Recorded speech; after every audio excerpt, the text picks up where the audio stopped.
everyone, I hope you're doing super well. With fall creeping in, you know what that means? It's time to adjust our plant care routine to keep our leafy buddies thriving. Today, we're diving into 3 awesome hacks to conquer those shorter days, cooler nights, and all that fall throws our way.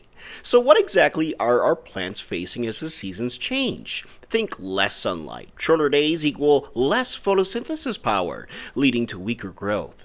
Then there's the temperature drop. Plants can get stressed and struggle to adapt. Plus, fall's humidity can create a breeding ground for yucky fungal diseases and root rot. Oh, and don't forget the wind and frost. These guys can damage leaves and stems, making plants extra vulnerable. So, hack number 1, light up their lives. Fear not, plant parents, I have some hacks in my arsenal to combat these challenges for you. The first hack is to light up their lives. Natural light takes a nosedive in fall, but don't worry, grow lights are here to rescue the day, or should I say night. These magical tools provide the perfect light spectrum and intensity to keep your plants growing happy and healthy. Just position the light 12 to 18 inches above your plant and adjust the duration based on its specific needs. Think of it like a personal sunshine machine. I personally like to use Soltech Solutions grow lights, and mind you, this is not a sponsored video, but I've just had the best luck using that brand. Now, mind you, the lights that I am using are about $79 a bulb, but I'll tell you what, they more than make up for the sunshine that my plants aren't getting during those fall and winter months. So imagine this, a tiny world where it's always warm and humid. That's the magic of a microclimate.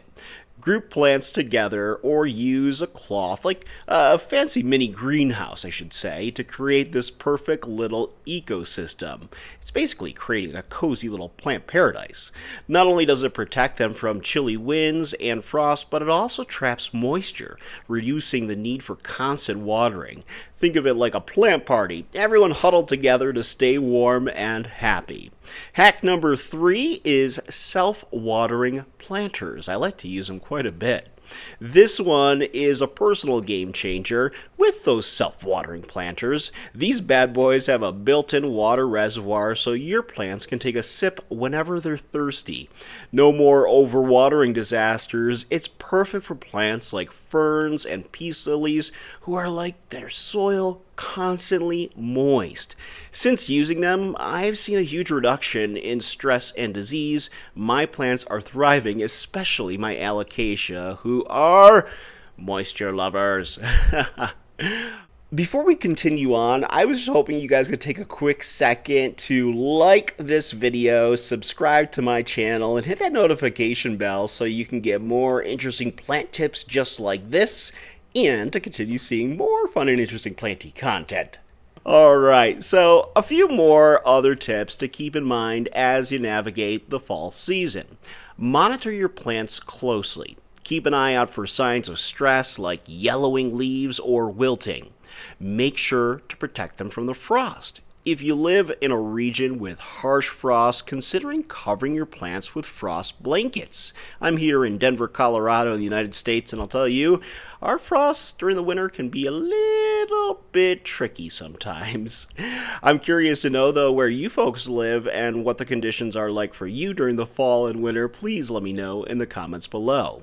Oh, and don't forget about pests. Now, fall can bring its own set of pests, so be vigilant and address any issues promptly. Fungus gnats are a big one that I've dealt with in the past, usually around like November and into the winter, and those things like to pop up and they look just gross. They're not so bad for your plants, kind of beneficial. There's a lot of debate between it, but still, they like to pop up when your moisture is sticking to your soil and your pots, and it just creates kind of a nasty little situation, so be wary of any pests. Pruning is another thing. Pruning can help to shape your plants and remove any dead or damaged branches. So keep that in mind as we continue to ease our way into the fall here. And fertilizing. Fall is a great time to fertilize your plants to help them prepare for winter. Now, there is a lot of debate about whether or not you should be fertilizing your plants in the fall time or throughout the year. I am a year-round fertilizer. I like to use Alaska Fish Fertilizer 511, and I'll put a little bit into my watering containers during the fall and winter months just to make sure my plants are, still growing. Of course, I follow the advice with the grow lights and other additional things to supplement the lights, so it's kind of like it's summertime year-round in a sense, I'm also curious to know, what part of the world are you in, and what are your falls like? Do you have to prepare a lot? Do you have to get your plants all secure and ready to embrace all the different temperatures and climates, or do you get to live in a tropical paradise? Please let me know in the comments below, because I'm always curious where you guys are from, what your plant conditions are like, and I'm always reading your guys' comments as well. Another thing I wanted to share with you folks are 5 of the best houseplants to keep your home green and vibrant all season long, especially during the fall and let's even say winter months. First off, you have the snake plant, Sansevieria. Snake plants are tough as nails. They're drought tolerant, low light tolerant, and can be handled with different temperature fluctuations. Plus, they're air purifiers, so they're great for improving indoor air quality. Then there is the cast iron plant. Just like its name suggests, the cast iron plant is nearly indestructible. It can tolerate low light, neglect, and a wide range of temperatures. It's a perfect choice for busy plant parents.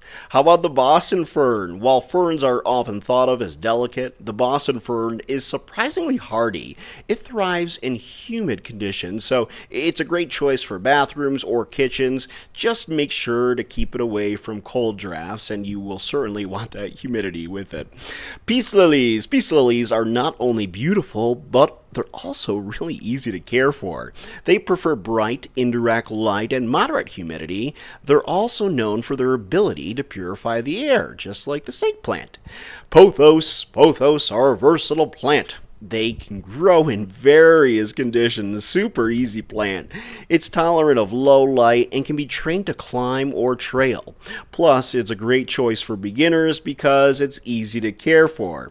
So, there you have it. 3 powerful hacks to keep your plants flourishing in fall.